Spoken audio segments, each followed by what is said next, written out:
power must be entrusted. Haupewi nguvu, unaaminiwa nguvu. Ila mamlaka umepewa ni karama. Kila muamini ana mamlaka sawa, lakini sio waamini wote wana nguvu sawa. Kwa hiyo when it comes to the manifestation of the power of God, kuna utofauti, there is a variation. Utofauti unakuja kwa namna gani? Kwa kule kuaminiwa kwako na kwa uaminifu ulionao kukaa na Mungu. Lakini Biblia imetafsiri different variations of power kwa lugha ya Kigiriki. I won't go there.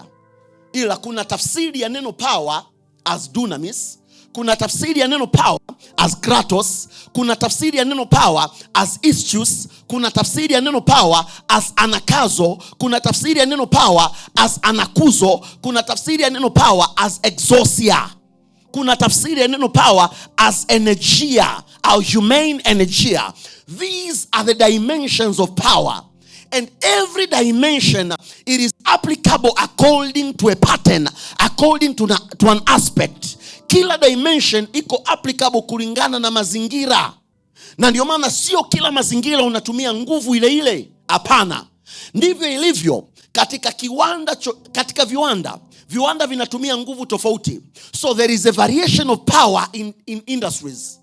Sio kila kiwanda kinatumia nguvu sawa.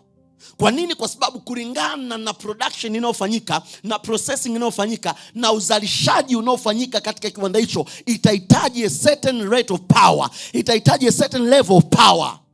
Let me tell you, mwanajeshi na askari polisi wote wana mamlaka moja, lakini wana power tofauti. Mgambo wa jiji na askari wote wana mamlaka moja, lakini wana power. Na ndio maana ukipishana na mgambo hauogopi kama ukipishana na askari. Kwa nini? Kwa sababu ya manifestation of their power. Authority is one, but power is different.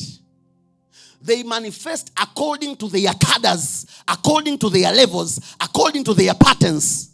It is very important for believers to understand. But every believer has been given a source of power. Kila muamini amepewa chanzo cha nguvu, kwa sababu chanzo cha nguvu ni Roho Mtakatifu. Lakini manifestation ya Roho Mtakatifu inategemea na entrustment aliyokupa. Inategemea na vile alivyokuamini. Biblia inasema mrithi ajapokuwa ni mtoto, hana tofauti na mtumwa, japokuwa yeye ni bwana wa yote. Mpaka pale muda utakapofikia wa kuaminiwa kwake, ndipo atakapopewa mali zake. Lakini mrithi akiwa mtoto hana tofauti na mtumwa. Kwa nini? Kwa sababu anakuwa chini ya mamlaka ya mtu mwingine ambaye anapewa mamlaka ya kuwa guardian.